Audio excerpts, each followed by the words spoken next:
Right Honourable Speaker. Right Honourable Speaker, my curiosity has been aroused by the rare presence of my old brother, the Honourable both.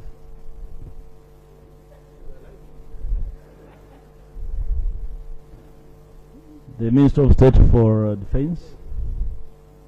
The Speaker is aware that you are very busy. That's why I refer to your rare availability. On the 18th of January this year, Right Honourable Speaker,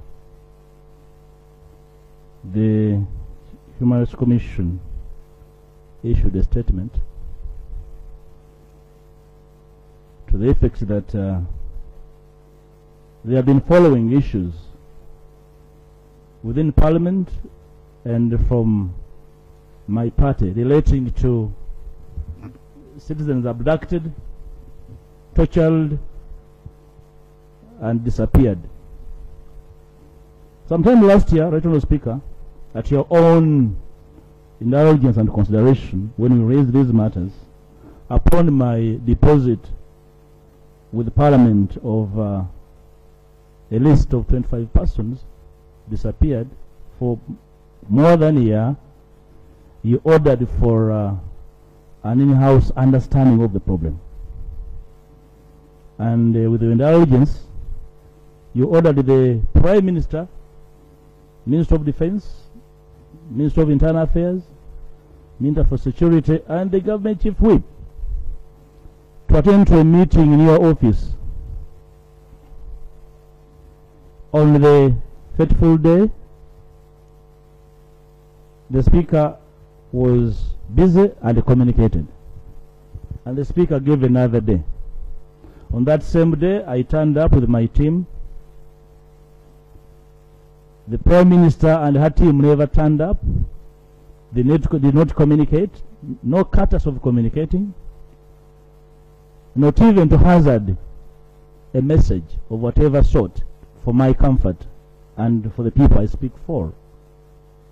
Now that my brother is here, the Honourable both, you know, we've all been concerned about the people spreading vices like homosexuality and related matters, and we do not seem to know the individuals in person. But at least we know the commander, we know the minister commanding people who are abducting citizens. Those who drive drones draw fuel from my brother's ministry and other ministries.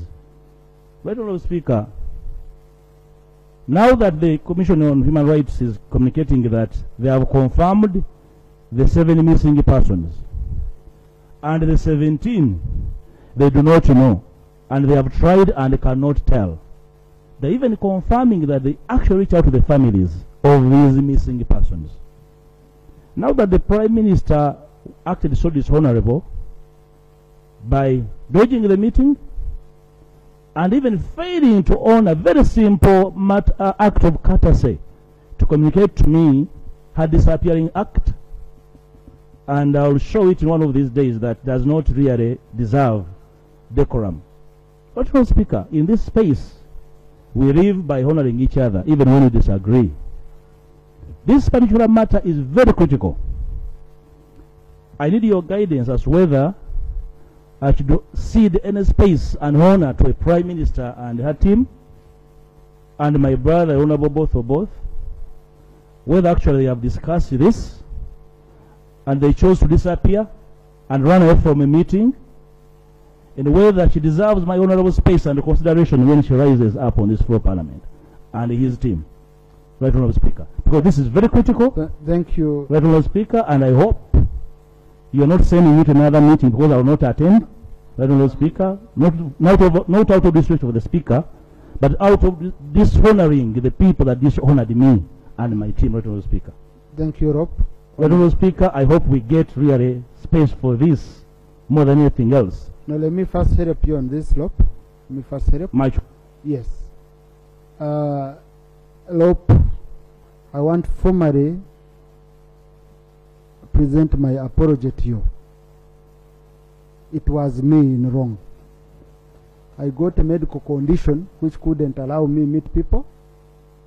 And you know, these days when you announce that you have a certain medical condition, even your wife can abandon you. So, and I was in isolation. So at that time, I remember the General David Mhoze was in fact the first in the meeting room. Then Honorable Boss called me. Then you later on called me. It was me who made a mistake, because I informed the government chief whip how I wasn't feeling fine, and therefore the meeting couldn't take place. So before all you wanted to use to ban the Prime Minister, kindly spare your young brother who has said, forgive me. Okay? And I request you, you find it in your heart, forgive me on that. And on Tuesday at 10, if you still trust me, I know after all this I might have also lost your trust, but if I still have an iota of trust, you on Tuesday at 10, the team comes, we meet, and we sort this issue for once and for all. We don't come out of the boardroom without a solution for this issue, and at 2, we report to this house on that same day. I request you, LOP. Much obliged, Lord Speaker, and I hope when we return, because it is the Speaker's admission, which is an act of humility for me, unacceptable, but in absence of the Speaker, these are colleagues. None of them could hazard a message to me, and I took it personal upon them. But also, Lord Speaker, while I will honor your invitation, I need to bring it to the attention of these honorable colleagues that the abductions are still ongoing. Yes, on Sunday, a taxi was stopped at Maya from Barara. A young man called Agaba Anthony was picked out, and his whereabouts are not known to family and close friends. So, Honorable Both and your team, you are still giving out fuel for drones. You are still repairing drones to abduct citizens.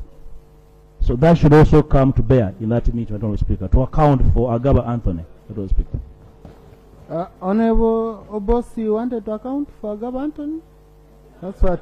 Otherwise, the meeting of, I don't want you to preempt the meeting of Tuesday, whereby we are reporting on the floor at 2 p.m.